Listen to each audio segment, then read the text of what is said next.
decided that for my first real sewing video here on the YouTubes, I would like to start with some simple basic garb. So we're going to start with a smock. I need a new one. I normally make mine sleeveless, but I'm actually going to do a tapered sleeve this time because I do wear them under my coat hardies and kirtles. So we are actually going to be making the, from the Medieval Tailor's Assistant, we're going to be making the smock on page 72 of my copy. And I will give you some more details on that as we go. But I want to walk you through the process. So we're going to start out by taking measurements, the appropriate way to get your measurements. And we're going to move on to some pattern drafting. And again, these are all rectangles and triangles, so you really don't need to draft a pattern. But I know for myself personally, I like to have a paper pattern that I can use. I know that it fits and I don't need to remeasure every time. So we're going to go through that process and then get into cutting out the pattern. And I am actually not going to do a mock-up for this because it is a smock. Normally I would recommend making a mock-up for anything that you are that you're making, just to make sure that your measurements are correct, that everything is fitting right, you know, and that sort of thing. But this time I'm not going to make a mock-up because this is going to be an undergarment and it's going to be worn under other things. But I just thought this would be a nice, fairly easy project to get through very quickly. And something that, because I know I'm kind of an instant gratification person. I really like to have, to be able to finish a project quickly. But I've done my measurements, I have done my pattern, I have cut it out, but just to see kind of how the process kind of lays out. But I'm going to walk you through now what I did and all of that. For this project, we need the bust measurement, which again is going to go across the fullest part of your bust. Now you do not want to pull tight and you don't want it to be loose either. But again, you don't want to pull it tight so that you leave an indentation or press it in. Obviously that's going to make your garments fit uncomfortably and we don't want to do that. So next one that we are going to get, so the next measurement that we're going to get is going to be the waist. And this is going to be the part where you bend in half. It's going to be the narrowest part, actually, of your torso. So let's go ahead and measure her here. And looks like we are at about right at 38 on this waistline. So again, if you can see that, that's just that nice subtle curve right there on your side. And that is the waist measurement that you want to get. We're going to do the regular hip measurement, which is going to be across the widest part of the rump and then wrapping around to the front. So bear with me just a minute here. Let me get around her.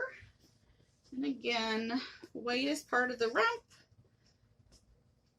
And she is measuring at about 47 and a half well, actually, hang on. Right at 47 3/4 across the rightest part of her bum. So the next thing we want to do is take our sleeve measurements, and obviously she doesn't have arms, so I'm going to measure these on me. So hang on. So you want to go from the point, when you're measuring for a sleeve, you want to go from the point of your shoulder all the way down.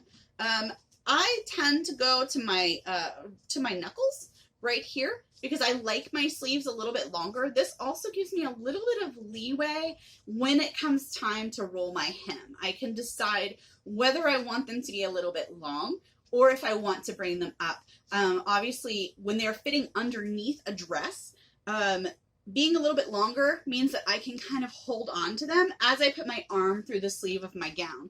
So I like a little bit longer of a sleeve. And again, that's just personal preference. But I'm going to put the top of the measuring tape at the point of my shoulder, and then I will measure down and to my knuckles, and that looks like it's about 23. Let's see, if you're going to do a tapered sleeve like I am, one other thing that you do want to make sure that you get is the measurement of the widest part of your hand. And the reason for that is that obviously if you're going to be putting a sleeve over that, you need to make sure that your hand can get through that bottom of the sleeve. I believe, other than deciding what length you want your smock to be, I have decided that I am going to go to the calf. So I actually am starting, I take from the point of my shoulder, and then I'm going to measure down to roughly the middle of my calf, which I have on capri pants. So that kind of helps because that tends to sit right at the fullest part of the calf. So it gives me a visual reference. You can get someone to help you with this if you like. But those are the tricks to getting pretty good measurements. So that is an important one to remember. Another one that we're going to need is we need to decide on our gore length. For this gown, or for this smock, I am going to be doing a gore all the way up to the underarm and down to the hem. So I also want to get a measurement from my underarm right underneath where the top of, or the bottom of the arm side would sit. I want to go down to my calf on that as well, because that's going to be my gore length, which we will need here in just a few minutes. One more thing that we need to decide is how big we want our hems to be. And again, I'm just taking kind of an arbitrary place on my measuring tape here and just holding it past at my hips just to get an idea of how wide that's going to be when I pull it on. And obviously that is a pretty good fit. I can wrap that comfortably past the halfway point, so I'm not going to have anything snug here. And that's really the key to making sure that it's full enough that it will fit you. That is how we are measuring, taking up our measurements. And here in just a minute, we will start creating our pattern. So I'm doing a quarter piece of this when I cut out my pattern.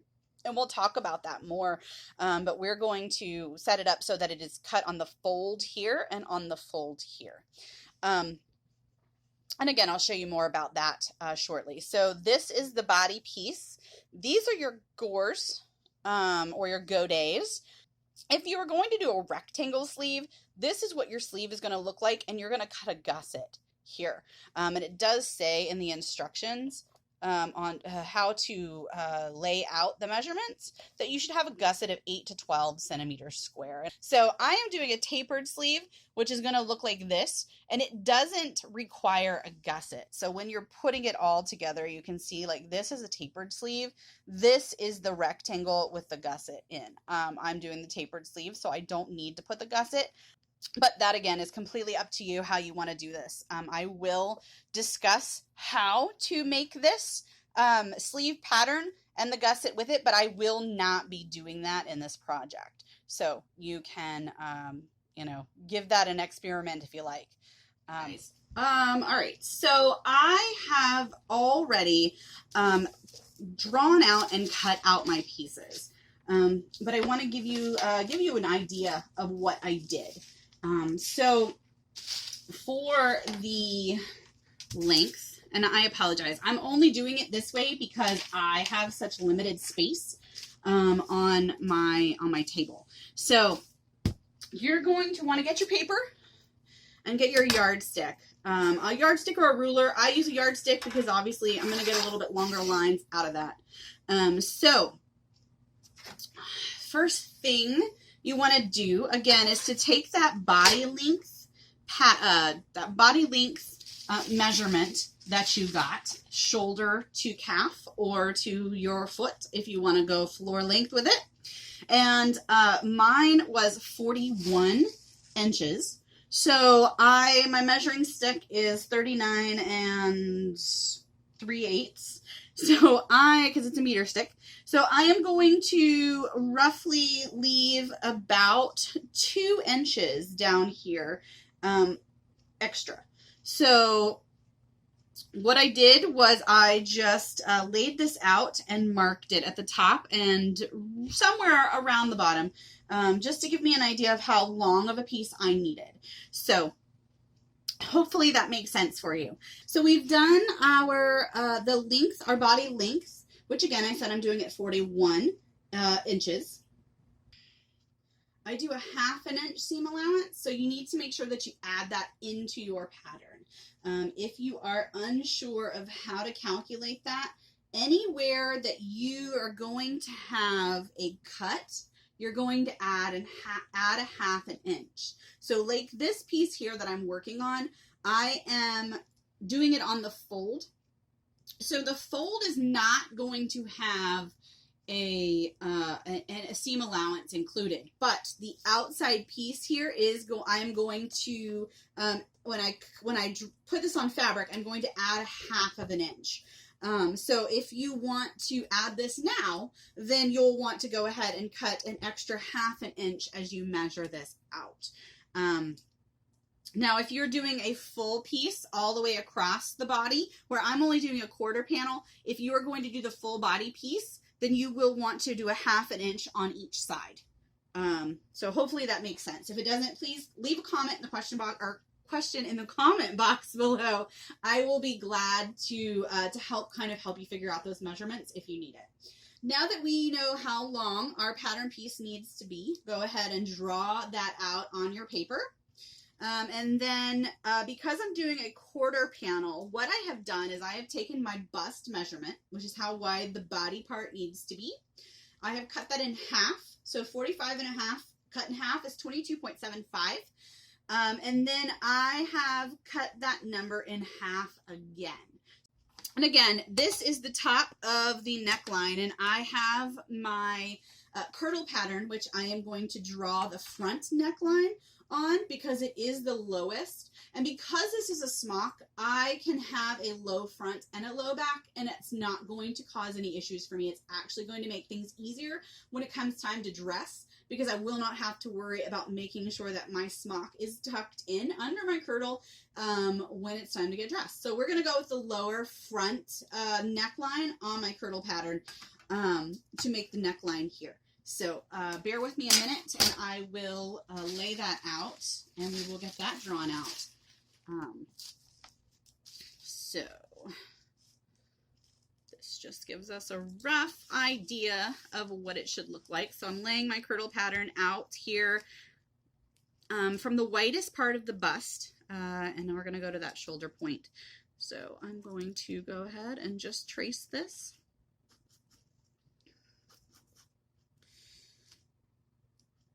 And this actually has a seam allowance added at the neckline, this kirtle pattern. So I will move that in just a little bit now that we have it drawn on.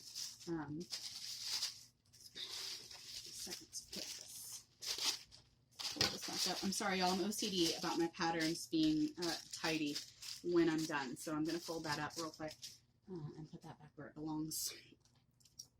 All right, so I'm going to go below this and take that 1/2 inch out because, like I said, I don't want to have to remember that just the neckline has a seam allowance. So we're going to go with that. That should give me plenty of room to roll it back and to take that extra little bit in so it will not show underneath my kirtle. At least that is the plan. So there's your body piece. I'm going to cut that neckline out here in just a minute, but first we're going to talk a little bit more about the gores, or the godets. So I again have already cut this piece out. So let me give you an idea of how I managed to decide what this piece was going to be. So what I have done, let's see, we know our gore length needs to be 36 inches long, but I have roughly decided that I need a width at the bottom of the gore of 5 inches. And what that's going to do for me all around is give me quite a bit more width at the bottom of the hem. So We've gone with a 5-inch gore at the bottom, 36 inches long, and then you're just going to take your yardstick and you're going to lay it out, and you're going to go from the one of the bottom points to the opposite top point. Draw yourself a line, and then you are going to cut out the respective triangle, and that is going to be your gore. I do like to mark which side of the gore is the straight grain, because when it comes time to put this together, we will discuss this more, but you want to sew together a straight grain to a bias grain. So obviously the outer part of that triangle is going to be cut on the fabric bias, which means that it's going to have the ability to stretch. And if we sew that stretchy part to a straight grain part, it will keep it from shifting quite as much. Obviously, if you do like a full circle skirt or something like that, you need to let it hang for about 24 hours in order to let it stretch and then trim your hem. So in order to prevent that, sewing your straight grains to your bias grains helps to solve that problem. When it comes time for us to fit this together, I will show you that in more detail. We're going to talk about sleeves. So again, if you remember, I'm doing a tapered sleeve on this project. So what I have done on my pattern paper is I have taken my sleeve length, which I've measured at 25 inches, and I have drawn a line straight down the center of a piece of paper. So I have drawn that line straight down the center, and that is going to give me the length of my sleeve. So 25 is what I decided on. And again, my seam allowances aren't added. If you want to add your seam allowances into your pattern, you're going to add a 1/2 inch on all sides, okay? So now we have 25 inches in length here, and I measured my bicep at 15 inches, and I measured the widest part of my hand at 9 inches. So what I'm going to do is, we know that half of 9 is 4.5. So I'm going to take that 4.5 mark, and I'm going to put it on the center line. I am going to mark the edges between that 0 inch and that 9 inch. Okay, and that is going to become the wrist or the bottom of my sleeve. So what I have done is I have decided to add an extra 2 inches on my bicep measurement to the top of this. So I'm going with 17 inches at the top of my sleeve. So half of that turns out to be 8.5. So I am going to, again, put the 8.5 right in the center, and then I'm going to mark the ends of that 0 inch and that 17 inch. And that is going to show me where the top goes. And then what you're going to do is you're going to take your yardstick. You're going to lay it down on your piece of paper between your top mark and the mark at the wrist. And then you are going to draw a diagonal line from the top to the bottom. And you're going to do that on both sides. Yeah, and once you've done that, all you need to do is just cut it out. So that is just going to be your basic sleeve pattern. If you happen to be doing a rectangular sleeve pattern, let's talk about that for a minute. I'm not going to actually measure one out, but I will give you just a little bit of insight on how to decide how wide that needs to be. So you are going to do a gusset square of 8 to 12 centimeters. This is actually a 12 centimeter square that I cut out. I think it works roughly to be 4 3/4 inches on all 4 sides. So it is square. And then my sleeve length is 25 inches. So you are going to cut a rectangle that is 25 inches long.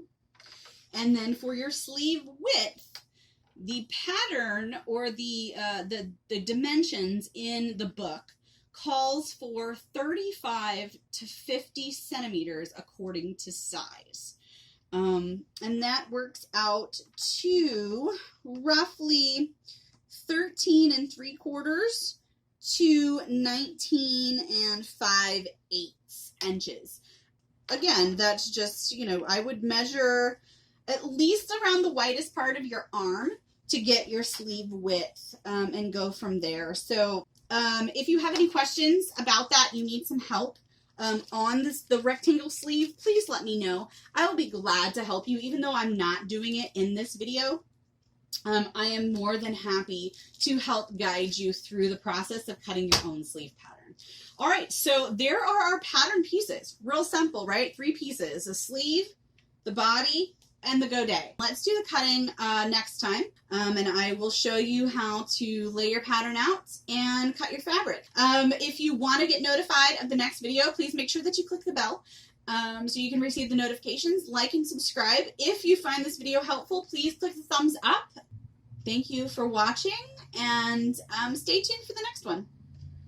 Bye, guys.